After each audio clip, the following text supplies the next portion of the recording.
When my wife, Sophia, was 4 months pregnant, she secretly went to have the baby aborted. By the time I rushed to the hospital, she had already signed the consent form for the in vitro fertilization (IVF) procedure. Seeing me, Sophia only left me with this: David doesn't have much time left. The David family just wants to have an heir. We can have children later. As she was about to enter the operating room, I calmly took out the divorce agreement and said, "You don't want our child to grow up in a recombined family, do you?"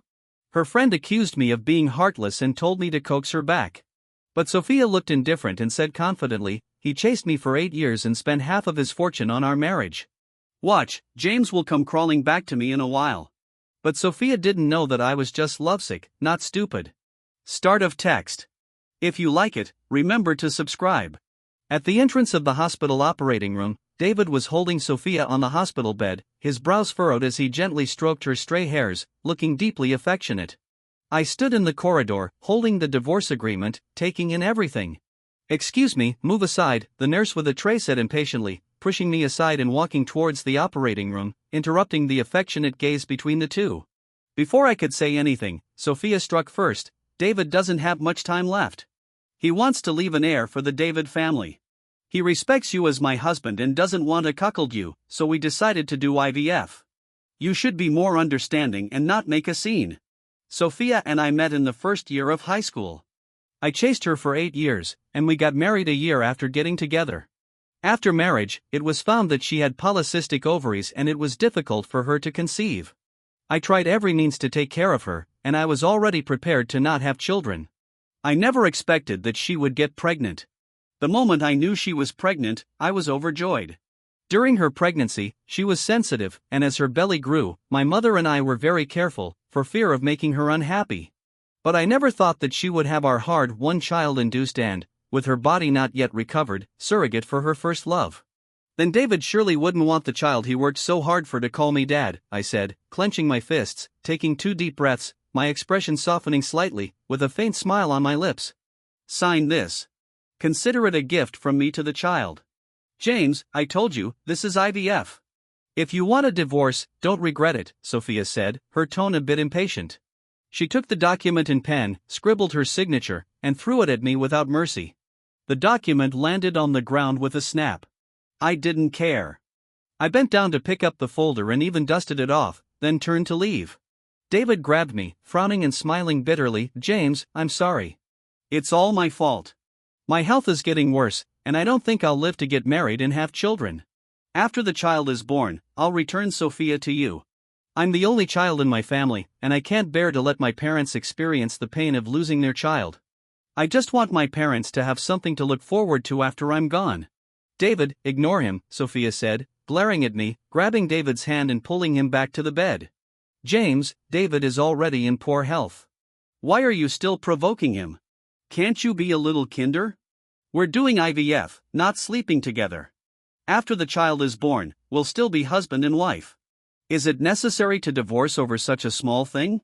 "It is," I said. Looking at them made me sick. I forcefully shook off my hand, and David stepped back 2 steps. "Sophia, I'm sorry." "He must be angry," I said, then turned and left directly, but her contemptuous laughter came from behind. "It's okay. He chased me for 8 years. Every time he gets angry, he comes back to coax me. This anger won't even last the night." I gave the agreement to my assistant and let him handle everything, while I devoted myself to work. "James, do you need someone to pick you up after the party?" Olivia called halfway through the banquet. I raised my hand to look at my watch. It was only 9 o'clock. I took the wine from the tray of a passing waiter, took a sip, and nodded, "Okay."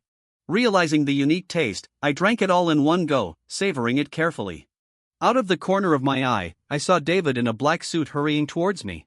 I didn't want to waste words, put down the glass in my hand, and turned to leave. Olivia was just standing at the door in her black Audi. "James, the driver isn't here yet. Can you wait a moment?" She was my junior from university. After graduation, she worked at Thunder Company and was very proper. I strode into the passenger seat, rubbed my temples, and said with my eyes closed, "No, just go." Seeing David following closely, Olivia hesitated for a few seconds, then sat in the driver's seat, closed the door, started the car, stepped on the gas, and drove away, leaving David stamping his feet in anger behind. James. Halfway through the journey, Olivia said worriedly, but then she saw my flushed face leaning against the doorframe.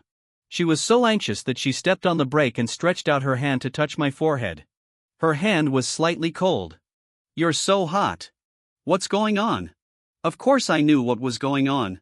I was really careless with that glass of wine. "Go home," I said, interrupting her plan to take me to the hospital, barely getting the 2 words out. But Olivia's eyes were red, and tears were about to fall. Only then did I remember and gave her a new address. Sophia and I worked in the same company, but we rarely saw each other privately. Few people knew about our divorce. It was normal for her to be worried that her wife might misunderstand if I was taken back like this. "I'm divorced," I said to her in a muffled voice after she helped me into the small apartment and I lay down on the bed. I finally lifted my head from the pillow. I swear, in my 30 years of life, I had never been so vulnerable. My hand holding the water cup was trembling. "After thinking for a long time," she said, "she's the one who's not lucky. There are so many good women out there. We don't need her. Divorce is quite common these days." I smiled bitterly and told her the whole story of our divorce. Since signing the agreement, this was the first time I felt so relaxed. I thought Sophia was still waiting for me to regret and go back to her, so I hadn't told anyone about what had happened recently. Olivia frowned tightly and waved her hand. "James, if you still want a drink, I'll treat you." "No need. You should go back," I said, smiling and waving my hand. It wasn't safe for a young girl to be out alone, and I could hardly suppress the surging heat in my body. Sweat was dripping down in big drops, and my rationality was gradually being consumed. After giving the instructions, I turned and entered the bathroom, turned on the shower. The coolness came, and my rationality returned a bit. I heard the sound of wheels rolling. The bathroom door was opened, and a pair of soft little hands wrapped around my waist, hugging me. Her face was pressed against my back. "You were drugged," Olivia said in a charming voice that vibrated in my chest. I naturally knew, but I couldn't figure out why. Sophia and I had already signed the divorce agreement. There was really no need for this drug. "I'll help you," Olivia said, standing on tiptoe, her hot breath hitting my earlobe, her fingertips touching my burning skin. My rationality collapsed instantly. "James, when you and Sophia walked hand in hand on campus in college, I was so jealous that I was going crazy. Can you hug me?" She put her arms around my neck, panting softly in my ear. "I only want you to hug me." I pinched my thigh until it turned red, trying to regain my rationality. I shook her shoulders, trying to make Olivia sober up. My tongue searched for moisture, and the kiss deepened. The fragrance of peach blossoms filled my teeth. I forgot that only I had drunk alcohol. Her thin shirt slipped off, and the heat spread. Without having time to wipe the water off my body, I picked her up horizontally and threw her onto the bed. It was not until a soft cry and Olivia's tears fell that I realized what stupid thing I had done. She was a little panicked, her hands around my neck, offering her lips. From then on, my movements became much slower. As the sky gradually brightened, the heat subsided. We didn't sleep much all night. When I woke up, I realized what a stupid thing I had done. There was a 1-month cooling-off period for divorce. It hadn't been long. I didn't feel that I had betrayed Sophia by cheating, but I felt it was unfair to Olivia. I got up quietly, got dressed, called a car, and went to the company. As soon as I arrived at the company, Sophia rushed into my office with her best friend. "James, why do you always target David? I've told you, he's in poor health. Can't you be more tolerant of him? He had a heart attack last night because of you. I'm just helping him have a child. I didn't do anything else with him. Do you really have to push him to the edge? I've made it clear to you that I'll always be your wife. You know he's in poor health. Can't you have some empathy?" I clenched my fists, my knuckles turning white, trembling slightly with anger. I had chased her for 8 years, and now I realized that I had wasted my youth. "Last night, you mean the thing when I turned my back on him? If you want to settle accounts, go out and turn right, to the building next door," I said in a cold voice. She was speechless for a moment. Before, David, relying on his status as my wife's first love, wandered around the business world under my name and got a lot of opportunities. Last night, it was obvious to everyone that I didn't get along with him. Everyone knew which was more important. Before Sophia could speak, her best friend Chloe spoke first. "James, you know David's physical condition. Whether he can survive this year is still uncertain. He and Sophia are childhood sweethearts. Shouldn't you take more care of him? Chloe threw her bag on the table, leaned on the table, and said to me dissatisfiedly, "We've all seen how Sophia has treated you over the years. Don't be so ungrateful." Watching the two women domineering in my office, one of them being the boss's wife, the people outside all pricked up their ears, but none of them dared to step forward. "Have you finished?" I said indifferently. The two women in the room were both stunned. "If you've finished, then leave quickly." I got up, walked to the door, and said to the secretary who was eavesdropping outside, "Ms. Sophia and I are divorced. If you let her in casually again, you can leave too." Hearing this, the secretary trembled her lips and it took a long time for her to say a word, "Okay. James, you're crazy. Playing hard to get won't work on me. I advise you to be obedient, and I can still go back and live a good life with you. Don't be too greedy." "Humph, it's you who are greedy. But you won't have the chance anymore," I said, looking at her coldly and signaling the security guards to take them away. Both of them felt humiliated. Sophia's face was ferocious. "Fine, don't regret it." I shouted at Sophia, "It's you who should regret it." It was not until noon that Olivia came to the company. She sat at her desk, blushing and daydreaming. Our relationship was originally straightforward, but suddenly I didn't dare to look at her directly and just buried myself in my work. Near the end of work, Olivia suddenly walked in with some documents, stood in front of my desk, and called out, "James." I replied indifferently. She took 2 steps closer to me. Then I sat up straight and looked at her directly. "I'm sorry about last night," I said, tapping my fingers on the table absent-mindedly. This was a clear sign of my anxiety. "But I'm not divorced yet. It's unfair to you."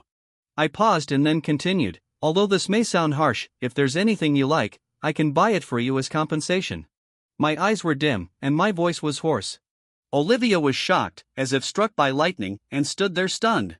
Then she hugged the documents on the table to her chest, turned around, and walked out quickly. Her hand was on the doorknob.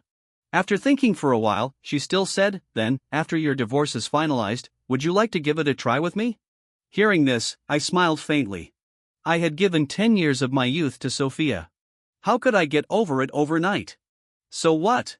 Olivia suddenly turned around, rushed to me, her black eyes reflecting my figure. She raised her eyebrows slightly. "What I want?" "I'm sorry," I interrupted her in a timely manner when she was about to say more. A sense of sadness welled up in my heart. "We do background checks on every employee when they join the company. Olivia's family background, on the surface, is only what people want to see. In private, she's a pampered young lady. How could she not get everything she wants?" "Okay, I didn't take last night to heart. We're all adults.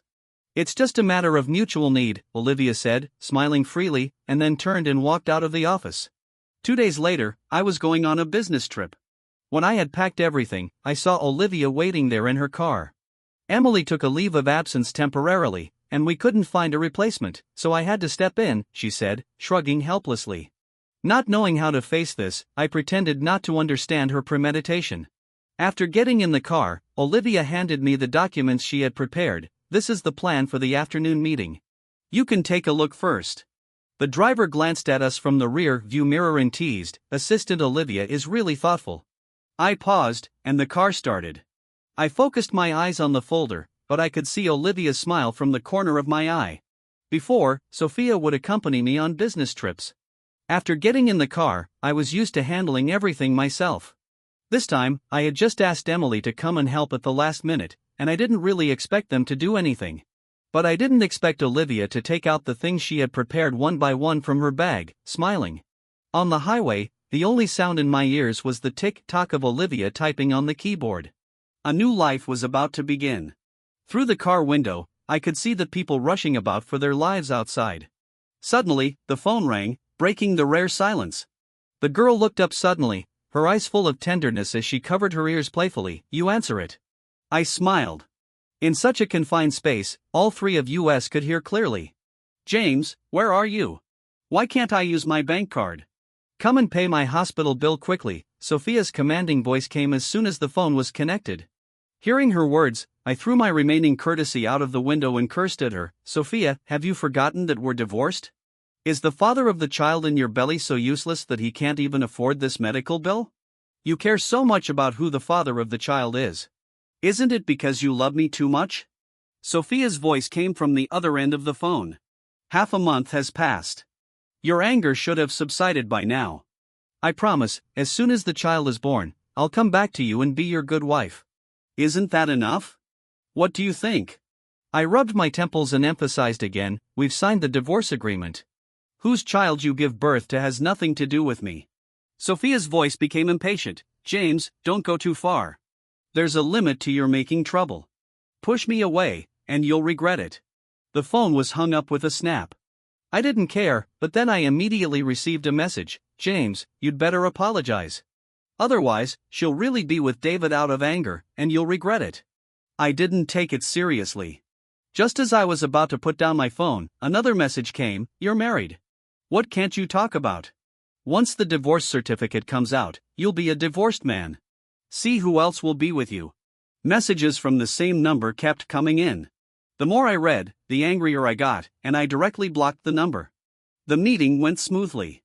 After the business trip, when I returned to the company, the assistant rushed to my office and asked me mysteriously, James, the madam has come several times and was turned away. The divorce certificate is ready. Should we go and get it? Look, my love for Sophia was so well known that even now, the people in the company still didn't dare to offend her. I gave him an annoyed look. What do you think? He touched his nose and left dejectedly. At the beginning, I bought a villa in Inyunjing Villa as a wedding house in Sophia's name. After marriage, we lived there. When she was pregnant, my mother came to take care of her for a while, but later she asked my mother to leave on the grounds of inconvenience. As soon as I got off work, I went straight to the villa. The moment I opened the door, I smelled the aroma wafting from the kitchen. Someone was making soup. My mother had made the same old hen soup for Sophia when she was pregnant. Every time she had it, Sophia would vomit, and eventually, my mother stopped making it. The two of them were snuggled up on the sofa, watching TV. David was only wearing a pair of beach shorts, and Sophia was in a light pink silk camisole nightgown. Their bodies were pressed tightly together. Such intimate behavior was something I had never experienced with her. Every day, apart from work, I had to try all kinds of ways to make her happy, but these peaceful moments had been given to someone else. Hearing the door open, Sophia looked up at me, then leaned her head back on David's shoulder. David raised his hand, signaling her to get up, and then walked towards me. James, you're back. Sophia has some pregnancy-related nausea and wanted to drink chicken soup, so I came over to make it for her. You don't mind, do you? Sophia is the mother of your child. Why would I mind? I said, then walked around him and headed for the bedroom. Just then, there was a clang sound from behind. The clay pot had broken. I turned around and saw the soup spilled all over the floor. Sophia's anger flared up instantly. She pointed at my nose and started yelling, I'm pregnant at home, and I just wanted a sip of soup. You even had to smash my pot. David quickly rushed over to stop her. James, Sophia is pregnant. She can't get angry and risk hurting the baby. Apologize quickly. His brows were tightly knitted. The two of them were acting in unison, as if trying to pin the blame on me. A man should treat his wife better. If you keep this up, Sophia's parents will be angry, he continued to lecture. I couldn't take it anymore. I clenched my fists and punched him, knocking him to the ground. Still not satisfied, I straddled him and punched him twice more, left and right. David's face immediately swelled and turned red, and he spat out a mouthful of bloody foam in pain. Sophia let out a scream and tried to pull me away. What are you doing? He's sick, and you're still hitting him. I ignored her nonsense and said coldly, David, if you can't control your woman, stay away from me. I advise you to be on your best behavior when you see me from now on. Otherwise. I squeezed my fists. I'll beat you every time I see you. I spat, gave him another kick, then turned back to the bedroom, threw Sophia's clothes into a box, and threw both her and her things out. Tears welled up in Sophia's eyes. David, full of concern, tried to hug her, but she refused to comply. Knowing you have a husband, yet you're having a child for another man. Now you're pretending to be noble, I said, crossing my arms and leaning against the door, watching the scene. Sophia looked at me with a gloomy expression. James, you just hit David and kicked us out, and you still say you don't care about the child in my belly. I admit I was wrong for not discussing having a child for him with you first, but David is in poor health and doesn't have many years left. Can't you be a little kinder? I looked at the two of them speechlessly, feeling a sense of disgust for my 10-year-long love. Was I really that naive when I was young, or was I just blinded by love? I emphasized again, I don't care whose child you're carrying. I'm here today just to tell you to leave. I bought this house in full, and it's clearly stated in the divorce agreement. As I spoke, I took out the brand new divorce certificate from my bag and handed it to Sophia. Here you go. From now on, we're done. Seeing the divorce certificate in front of her, Sophia's face turned deathly pale. Are you serious? She asked. I was almost amused by her. Does this look fake? I retorted. I remembered that year in the first year of high school, on the playground, Sophia had a ponytail and was wearing a clean white t-shirt. She exuded a sunny aura. I think that's when I fell in love with her. Half a month later, at the new product launch of Thunder Company, I, as the representative of the organizer, went on stage to give a speech. There was a huge crowd below the stage, and reporters swarmed in from all around. And I immediately saw the little girl in the center, looking up at me with admiration in her eyes. Emily gently nudged my back with her elbow and said with a flirtatious smile, "Look, our James is still as charming as ever." Your father asked me to persuade you, but it seems I don't need to do anything. As she spoke, she took out a blue folder from her bosom and handed it to me. I took a look. It was the speech materials for what was to come. Emily was kind of like a childhood friend of mine. She was straightforward and tomboyish. We had been getting along like siblings since we were kids. I used to worry that she would steal Sophia from me, but she would always pout and say that although she was a bit of a dolt, she wasn't that indiscriminate. I took the microphone from the host, cleared my throat, and said, "There is no absolute success, only the process of continuous innovation." Next, I'll show you the fruits of our innovation. The PPT was projected onto the big screen, and I talked endlessly on the stage. Inadvertently, I caught a glimpse of the little girl's eyes shining with stars and full of gentleness. It's like the happiness I've been waiting for is beginning to materialize. "James," Emily whispered in my ear. I came back to my senses, gave her an embarrassed look, and continued with my explanation. After the speech, on the way back to the audience seats, Emily couldn't help but tease me with a wink. "James, Olivia looks at you as if she's about to melt. Is something good coming up?" "Just do your job," I said, putting the things back in her hand and giving her an annoyed look. "Hey, let me tell you, if something good is really happening, I have to be at the main table," she said with a mischievous smile. For some reason, I felt a bit guilty, and my ears turned red instantly. I suddenly thought of the way Olivia looked at the party that day, with red eyes, like a little white rabbit beneath me. Just then, the little girl came up to me and said cutely, "Wow, James, you're so handsome." Emily smiled meaningfully, raised her eyebrows, and then left. I sat down next to the girl, watching the staff's demonstration. An ambiguous atmosphere gradually spread, and our fingertips accidentally touched. Soon, a gasp made her sit up straight immediately, just like a cat caught stealing. "Olivia," said a girl with long hair draped over her shoulders and a tall figure. After Olivia introduced herself awkwardly, the girl's eyes lit up, and she stared at me intently. "Are you the brother who's 7 years older?" she asked. I was completely confused. "What the hell?" I said. As soon as I said this, Olivia's face turned bright red, and she seemed to want to find a hole to crawl into. "Is your 5-year crush finally about to come true?" the girl whispered to Olivia. Unfortunately, my hearing was too good, and I heard every word clearly. "You gave up being a young lady for him and made yourself look like a nanny all day long. Haven't you caught him yet? I looked down on you." The girl pursed her lips in disgust. I quickly stood in front of Olivia to protect her, and with a smile, I said neither humbly nor arrogantly, "Don't worry about it. I'll definitely send you an invitation when we get married." My actions not only stunned the little girl but also surprised myself. All of a sudden, I didn't want this soft and cute little girl to be wronged. From then on, the little girl was like she was on a high. No matter how I explained, she wouldn't listen. She stuck to me like a little sparrow every day. Later, Sophia stopped me in the parking lot. From a distance, she saw Olivia getting out of my car. The smile on her face immediately disappeared. "Who is she?" David also came over at this time, glaring at me.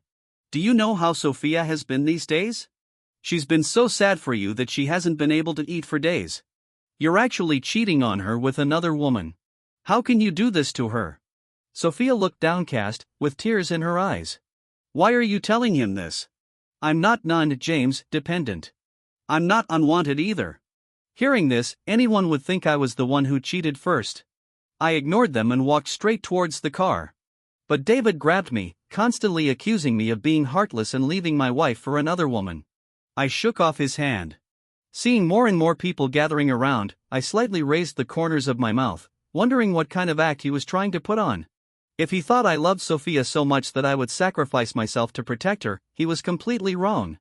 I motioned for Olivia to get in the car. Sophia stepped forward to stop us. I curled my lips and said something that made her freeze in place. "Can't eat because of morning sickness from having a child for you, isn't it?" Sophia's face turned bright red. She lowered her head and secretly glanced around. "James, you." She gave me an annoyed look, blaming me for revealing the matter. "What about me? Shouldn't I have exposed your affair during our marriage, or shouldn't I have mentioned David's infertility?" I crossed my arms, looking at her with disdain. The two of them looked at me in disbelief, as if they never expected me to know so much. David looked at Sophia with love in his eyes. In the first few days after the divorce, I thought for a long time but couldn't figure out why, since they were childhood sweethearts and clearly in love, they didn't get together but instead married me. It wasn't until Emily showed up in front of me with the information about David's infertility that I understood. David came from a small mountain village, and his family condition was similar to Sophia's. Back then, I was attracted to Sophia's simplicity. It wasn't love at first sight at all. Clearly, she had been planning this for a long time, using my power to pave the way for her beloved. Sophia had been calculating and scheming for 10 years, but now it had all come to light. Even now, Sophia still wanted to argue. I threw the divorce certificate in her face and said, "Take a good look at who's actually cheating." As soon as I finished speaking, David blocked me, preventing me from getting in the car. I deliberately fell to the ground, and more people gathered around. "You had a child with my wife and you still dare to hit me. I'll teach you a lesson today," I said, reaching out to grab David's collar, pulling him to the ground, then straddling him and punching him hard. In fact, I had wanted to do this for a long time. David struggled desperately. I picked up the fire extinguisher on the ground without hesitation and smashed it towards his stomach. Even though I was extremely angry, I still retained some sense and aimed for the places that would cause him pain. Sophia screamed in fright. By the time I was tired from hitting, the security guards finally arrived with the police. "He was the one who started it," said Olivia, worthy of being my top-notch assistant. She threw her phone on the table, and the video of our fight was playing on repeat, clearly showing that David was the one who started the fight. "You?" Sophia was so angry that her chest was heaving violently. I quickly pulled Olivia back 2 steps and said, "She's pregnant. You'd better not make her angry. Otherwise, she might hold us responsible." The little girl also cooperated by taking 2 steps back and hiding behind me in fear. David rubbed the bruise on his mouth and laughed insolently. The high and mighty James also knows how to protect a woman. Unlike you, you let the woman who's having a child for you rely on others for protection. Olivia carefully stuck her head out and retorted, "Still better than some people." I could hardly help laughing. David's expression turned ugly, and his eyes were filled with killing intent. He kept looking at Olivia. I affectionately rubbed the little girl's head and held her in my arms. Sophia's face also became very ugly. When we left the police station, I contemptuously said to David, "Watch over the mother of your child. Don't come out and make a fool of yourself again." This huge uproar quickly caused an uproar. Sophia, who could originally act arrogantly relying on her status as James's wife, now had no way out. Only then did she realize that she had gone too far. Her face was as pale as a sheet, and her tone softened. She tried to pull the corner of my clothes, but I dodged. She refused to give up. "David and I are just good friends. He doesn't have a child, and I just wanted to help him. If there was really something between us, we would have gotten together long ago. If you don't like this child, I'll have an abortion right away." I was filled with disgust. How could someone be so self-disrespectful? What did the child mean to her? A Chinese cabbage? Olivia was also shocked by her words and opened her mouth wide. I sneered in disgust, patted Olivia's fluffy head, and said, "Cover up the hickeys on your body first before you talk." Sophia looked nervous, her fingers tugging at the corner of her clothes. She glared at David. I took the little girl and got in the car. "James, why didn't I see it?" Olivia asked. "See what?" I raised my eyebrows, deliberately teasing her with a mischievous smile. "Just that." Her ears turned red. This look made a heat rise in my lower abdomen. I bent down and whispered in her ear, "Hickeys?" The blush spread from her ears to her neck. I laughed heartily, sat up straight, and drove away. Olivia's family background was similar to mine. She also had a villa near my new house. Although she rarely lived there, thanks to Emily, I knew all about it. The car stopped at the door. As I got out, I cleared my throat and coughed twice. "Like you said before, giving it a try isn't out of the question," I said. Olivia stared at me blankly. It took her a while to react, and then a bright smile bloomed on her face. "Really? Give it a try?"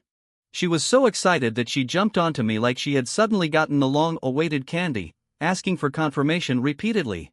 "Is it that exciting?" I was a bit puzzled. Suddenly, I saw 2 lines of tears streaming down Olivia's cheeks.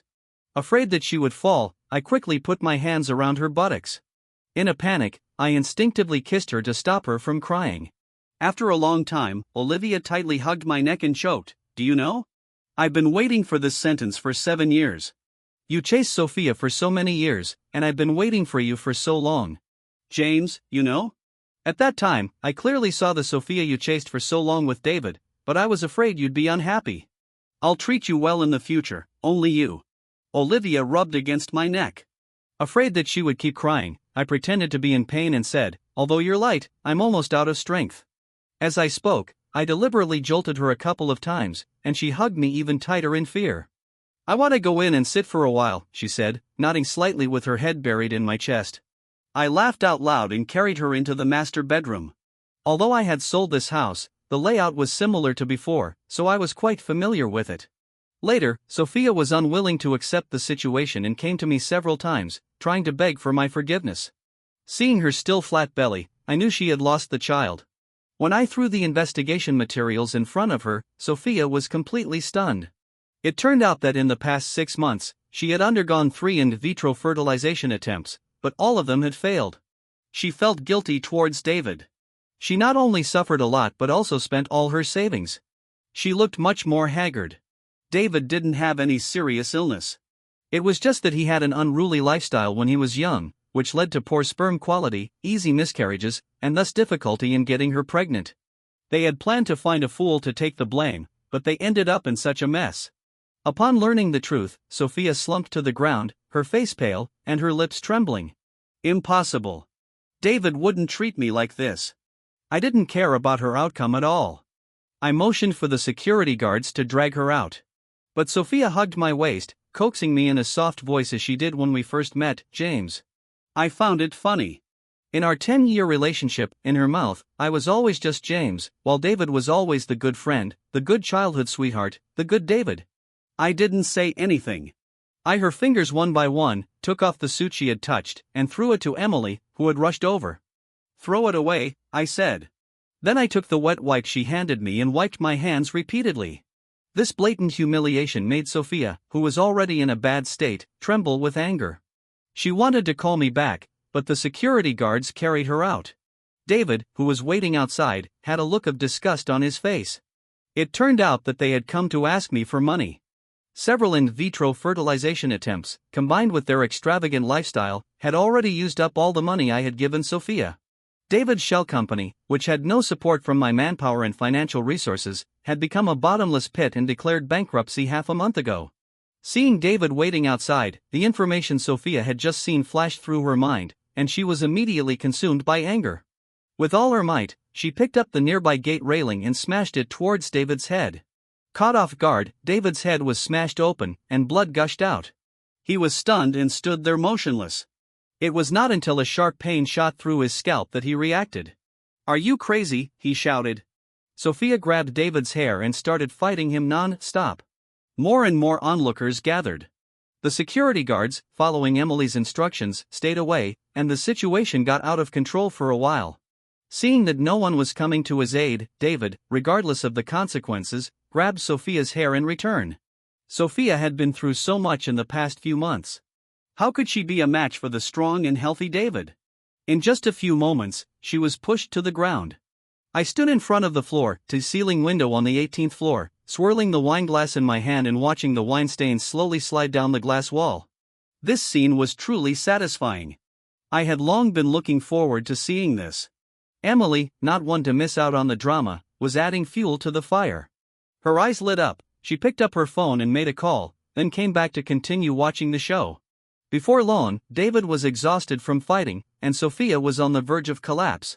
Just then, a large group of people rushed over and surrounded them tightly. David thought to himself, "Oh no. I was too careless." These creditors were the ones he had been avoiding for a long time. He stepped back slowly, but then bumped into a wall of people. There was no way out. His face turned deathly pale. Several people rushed forward and beat the already injured David severely. Finally, the police arrived. David seemed to see a savior. Truly, justice has long arms. Both of them were sent to the ambulance. Sophia, in a weak state, was beaten and admitted to the ICU. She even had a urine bag attached. Coincidentally, this was the same hospital where they had the IVF procedure. The nurse, looking through the records, saw David's name clearly written in the family member column. Sophia, with a ventilator on, watched the man she had wholeheartedly protected trying desperately to shirk responsibility at the bedside. "I'm not her husband," he said. The nurse looked at the man in disbelief. "The child from her IVF is yours," she said. Then, turning to the police, she said firmly, "The father of the child is this man. There's no one else."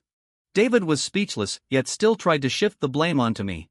Unfortunately, not only did the nurse testify, but the court also only had the divorce record between me and Sophia. Several creditors jointly sued David in court. The charges included falsifying accounts, embezzling funds and absconding, and seriously injuring Sophia by beating her. With so many charges piled up, he not only lost everything but also had to go to prison. While they were being battered and bruised, I had already prepared a custom-made ring to propose to Olivia. Lights were flashing all around, and people were screaming. Before I even got down on one knee, she covered her mouth and burst into tears, repeating, "I do, I do." Our friends laughed at her eagerness. After all, having waited for 7 years to finally marry the man she loved, how could she not be eager?